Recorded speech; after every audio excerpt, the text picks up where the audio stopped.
बिहार में विशेष गहन पुनरीक्षण यानी एसआईआर का पहला चरण पूरा हो चुका है और जो खुलासा हुआ है उसने चुनाव आयोग को ही फंसा दिया है। चुनाव आयोग ने दावा किया था कि 65 लाख लोगों के नाम वोटिंग लिस्ट से काटे गए हैं। मामला सुप्रीम कोर्ट पहुंच गया क्योंकि कोर्ट पहले ही कह चुका था कि बड़ी संख्या में वोट कटे तो हम हस्तक्षेप करेंगे, लेकिन अब चुनाव आयोग ने सुप्रीम कोर्ट को ही चुनौती दे दी है। तो क्या है पूरा मामला, देखिए इस रिपोर्ट में। सुप्रीम कोर्ट ने 6 अगस्त को चुनाव आयोग को आदेश दिया था। ये आदेश एडीआर की उस याचिका पर दिया गया था जिसमें चुनाव आयोग से सवाल किया गया था कि कैसे 65 लाख लोगों के नाम वोटिंग लिस्ट से काटे गए हैं। नाम, पते, सबूत जमा करें।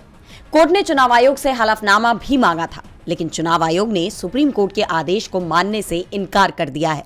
ये साफ कर दिया है कि ऐसा कोई नियम नहीं है कि वो ड्राफ्ट सूची को प्रकाशित करे। सबसे बड़ी बात तो ये है कि सुप्रीम कोर्ट ने जब आदेश दिया था तो चुनाव आयोग से भी ये कह दिया था कि वो हमारी ताकत को कमजोर समझने की भूल नहीं करे। लेकिन चुनाव आयोग हठ पर अड़ा है। ना तो वो विपक्षी दलों को वोट काटने वालों की सूची डिजिटल फॉर्मेट में देने को तैयार है और ना ही सुप्रीम कोर्ट को।